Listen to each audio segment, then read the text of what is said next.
It's summertime and it's time for camp. Marriage Camp from the Stupendous Marriage Show. Listen up, campers! Rise and shine, campers! It is Marriage Camp from Stupendous Marriage Show. I'm Stu Gray. Hey, I'm Lisa Gray. It can be any time of day. It doesn't have to be in the morning. I just wanted to start that way. Marriage Camp is going on. It's not our normal show. Just tips and tricks for your marriage for summertime. Short little sessions, short little things for you to consider and talk about with your spouse and maybe stir a conversation. That might lead to a question that you send to us sometime for a show in the future at onair@stupendousmarriage.com. We read those emails. We read your questions. We pray over them.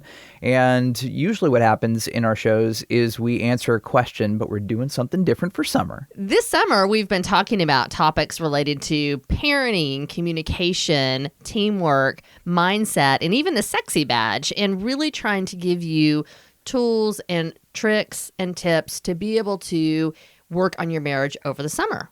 Today's session falls under the communication badge, and we're talking about our words.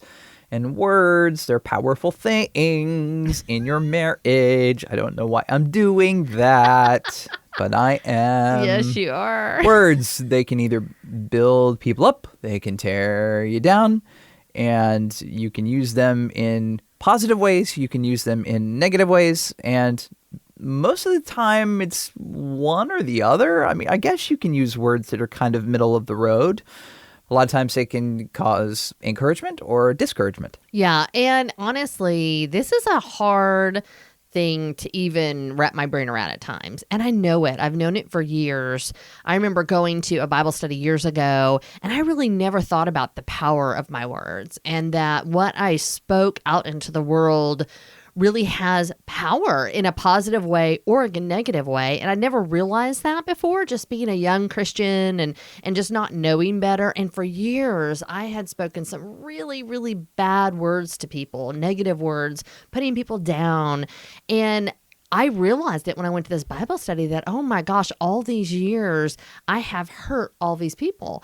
And understanding the power of your words, especially in your marriage, can be huge. It can be one of the biggest shifts that you can make individually in your marriage, is thinking about the words that you're speaking to your spouse, but then also over your spouse. What are you saying to other people about your spouse? What are you saying to your kids about your spouse?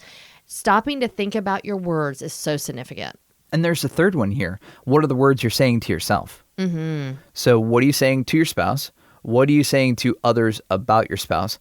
What are you saying to yourself about your spouse? And we could do several shows on all of these because we think words are so powerful. But you really got to be intentional about what you're thinking and speaking. When you're speaking to your spouse, are you building them up? Are you encouraging them? When you're speaking to other people, are you giving other people a positive outlook on your spouse? Are you supporting them? Are you validating them? Are you making them look good to others? Not for the other's benefit, but for the benefit of you and your marriage. Mm-hmm. I mean, if you're dragging them down through the mud with somebody else, I mean, not only does that other person get a negative image of your spouse in your marriage, you're just reinforcing the negative things and thoughts in your own mind that you're speaking. You know, the Bible says that out of the heart, the mouth speaks.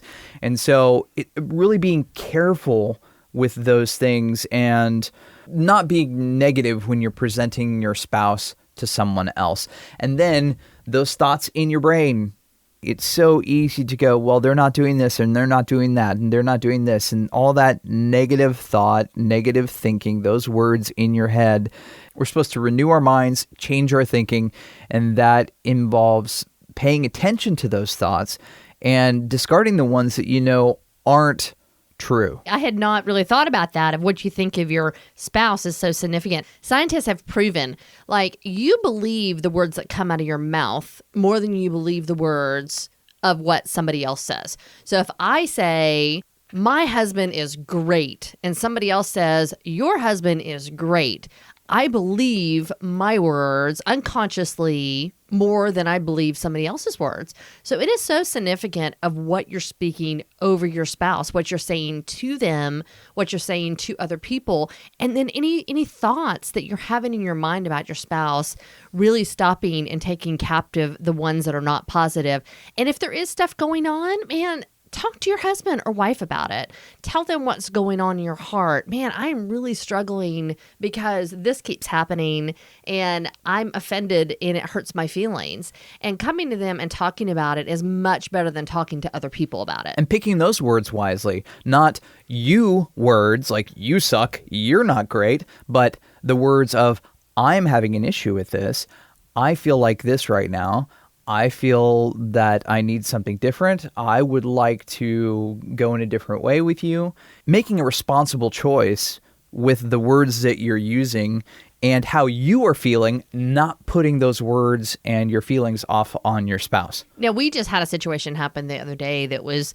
Oh, yes, good. Let's talk about this. Well, I said something to you and you did great. You turned around and said... What you're saying to me sounds like this. It was not what I was trying to say to you. It was actually contrary to what I was trying to say to you.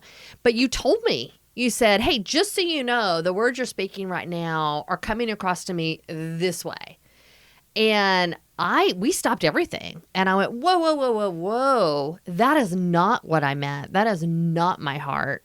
And we dialed in and said, okay, how do we figure out why you're hearing this way? And what am I saying that's coming across that way? So understanding that not only are your words powerful, but the way your spouse may hear your words is also powerful. So recognizing when you are receiving words from your spouse that you are taking negatively, letting them know, hey, I don't know if you realize this or not, but right now you're tearing me down and it really hurts me. Can we figure out a way to have this conversation in a more productive way?